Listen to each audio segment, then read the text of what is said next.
Hello दोस्तों, नमस्कार। मैं आरती शुक्ला आप सभी के बीच एक कहानी लेके आए। कैसा लगे कमेंट करके ज़रूर बताएं। रतिया बुलावे नना दोइया हो नना दीजी के भैया। रतिया बुलावे नना दोइया हो नना दीजी के भैया।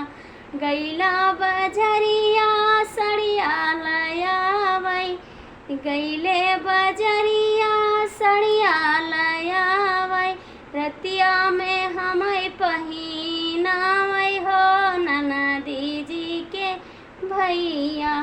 रतिया में हमें पहिनावई हो नना दीजी के भैया। रतिया बुलावई नना दोइया हो नना दीजी के भैया।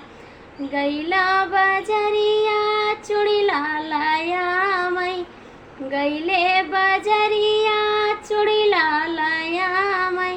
भैल दोपहरिया सा जावई हो नना दीजी के भैया।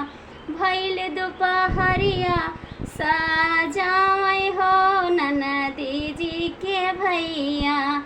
भैल दोपहरिया सा जावई हो नना दीजी के भैया। रतिया बुलावई नना दोइया हो नना दीजी के भैया। गैले बजरिया ललिया लयावई, गैले बजरिया ललिया लयावई। दिनवा में अखिया लड़ावई हो नना दीजी के या। दिनवा में अखिया लड़ावई हो नना दीजी के भैया। रतिया बुलावई नना दोइया हो नना दीजी भैया।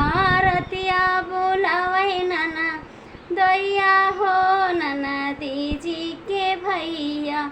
गैले बजरिया फुलवा लया, गैले बजरिया फुलवा लया।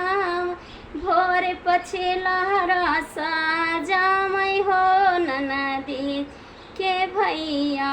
भोर पछे लहरा सा जामई हो नना दीजी के भैया। रतिया बुलावई नना